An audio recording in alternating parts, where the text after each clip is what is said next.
Magandang oras mga kababayan, mga kagulin boy. Medyo maiba muna tayo ngayon ng ating topic dahil sa Huwebes Santo na bukas. So eto, kahapon lang ito nangyari sa Nayon sa Naik, Cavite, kung saan nagkagulo doon ng mga tao dahil sa mayroong aswang sa bubong ng bahay na sumisilip sa mga tao sa loob ng bahay at nakunan ito ng video.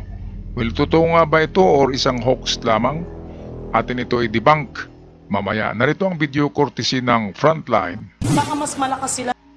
Nabulabog ng mga residente sa Naik, Cavite dahil daw sa isang aswang. Panurin niya sa report ni Gary De Leon. Hala, itim. Hala, laki. Hala mo. Hala, aswang ma! Mama, aswang! Sa bubong mama! Hindi! Takot na takot ang isang babae nang makita sa bubong ng kanilang bahay ang isa raw aswang. Okay, so balikan natin na atin to i-debunk to. Palagay ko isang hoax ito eh. Bakit nasabi ko? Okay, tingnan muna natin tong narito sa sa bubong. Maitim na maitim, mukhang tela na itim eh. Kasi ang aswang ay mabalahibo eh.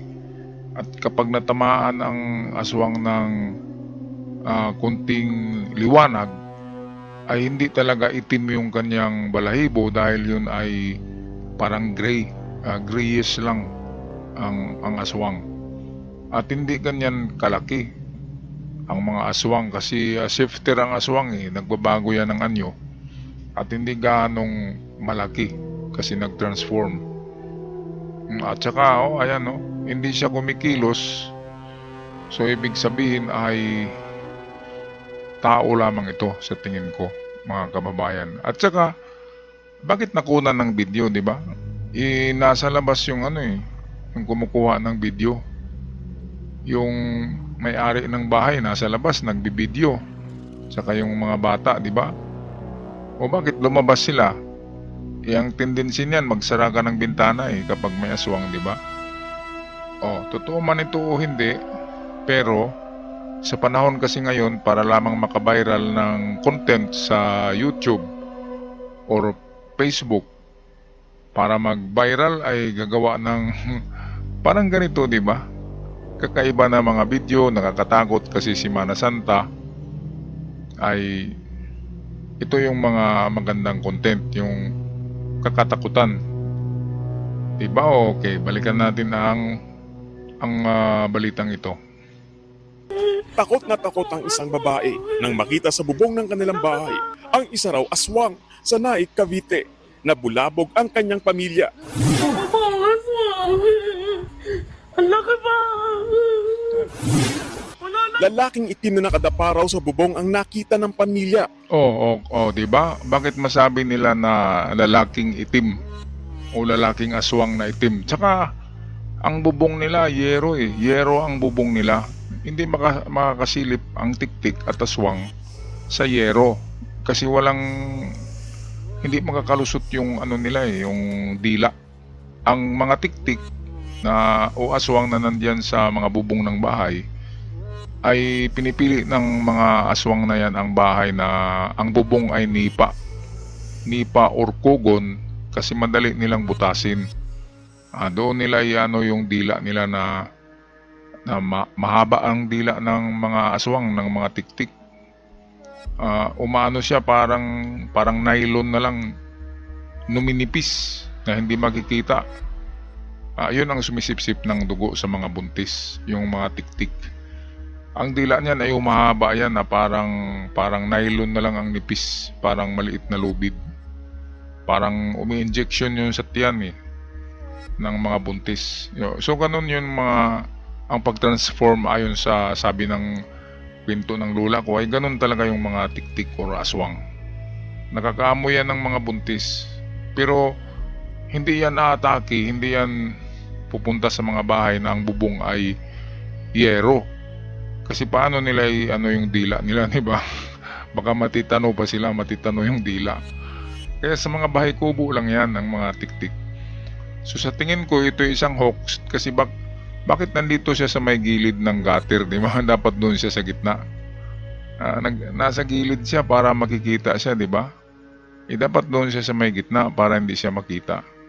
So yan, may nakita kagad tayo na butas na ito ay isang hoax or man-made na aswang. At tila sumisilip sa mga tao sa loob ng bahay. Bumaba ka dyan, ayop ka! Sa bahagi ng video, maaaninag na tila umiilaw ang tila nanlilisik na mata ng sinasabing aswang. Hinabol ng mga residente ang aswang. Wala na raw silang nakita maliban sa isang pusa. Paglabas ko, sir, bababa na siya, ito lang nakita ang balikat. Umakit na ako doon, ay hindi ko nakita.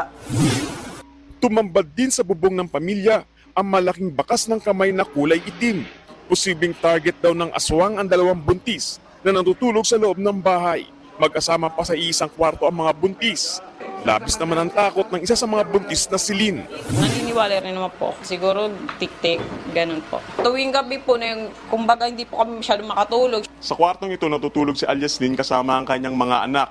Habang dito naman sa may sala nila ay natutulog naman yung mga magulang ni Alias Lynn at puno ng tao yung bahay nito. Mag-aalas 12 ng umaga nang bigla na lamang may kumaliskos at kumalabog sa kanilang bubong. Kaya nagtaka sila kung may tao at nagpanik sila sa kanilang nakita. Ang mga residente sa lugar naniniwalang aswang ang nambulabog sa kanila. Katunayan, madalas daw silang inaaswang tuwing Semana Santa. So okay, balikan natin muna tong bakas ng kamay ha. Bakas ng kamay na malaki at maitim. Ito. Oh, di ba? Bakit itong mukhang parang may uling, di ba, ang kamay? At sinadya yan eh. Oh. Kasi bakit dito lang sa undernet? Dapat meron din dito sa may taas. Dapat may din diyan, marka. 'Di ba? Kasi marumi yung kamay niya eh. So ito sinadya to, pinahid to. Kasi kung makita natin yung bahay ay matibay, gawa sa simento at ang bubong ay yero. Hindi aatake ang mga aswang sa ganyang klaseng bahay. Alam ng aswang kung saan yung mga bahay na nipa lamang ang bubong. Kaya ang mga aswang umatake yan sa mga bundok. Yung mga bundok ng mga bahay ay bahay kubo. Alam nila kung saan yung kanilang puntahan. Kasi sinusurbin na nila yan bago sila magpalit ng anyo.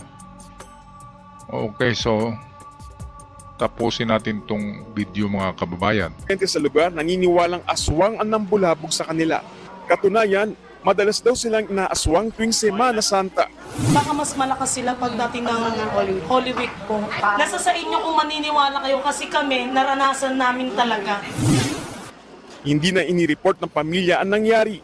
Kaya hindi mapatunayan ng mga taga-barangay at naik pulis kung totoong aswang ang nakita ng mga residente. Ayan, so sa kanyang klaseng nayon na medyo dikit-dikit na ang bahay, ay wala nang aswang diyan.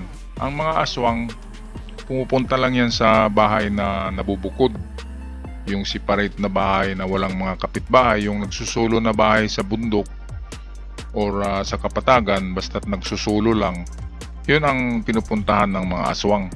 Kasi alam nila na walang makakita sa kanila. Kung diyan na klase, ay lagot ang aswang. Siguro magnanakaw lang yun, pero sa palagay ko, hoax lang talaga, hoax. Kasi bakit hindi siya kumikilos and then nandun siya sa gilid ng gutter para makita siya sa camera, di ba? Para mahagip. Dapat kung ganun, kung gagawa ng hoax, ay dapat lumipad siya, di ba? Para maganda naman tingnan. Yung may pakpak pa, lilipad siya. Kasi kung ganyan na mga tik-tik, ay siya, nagakalipad siya. Nagbabago kasi yan ng anyo, galing sa parang tao ay magiging ibon. Yung iba naman kapag sa lupa ng mga aswang ay magiging aso o magiging baboy. So ganun lang naman yung mga shape nila, yung magpalit anyo na sila. Okay, so Paki-comment mga kababayan, mga ka-Golden Boy, anong masabi nyo? Ito'y hoax ba para sa viral videos? Kasi nag-viral naman ang video na to. O totoong aswang ba yung nasa bubong? Okay, so ako'y magpaalam na. Huwag kalimutan mag-subscribe sa ating channel kung kayo'y bago pa lamang. Hanggang sa muli, paalam at ingat ang lahat.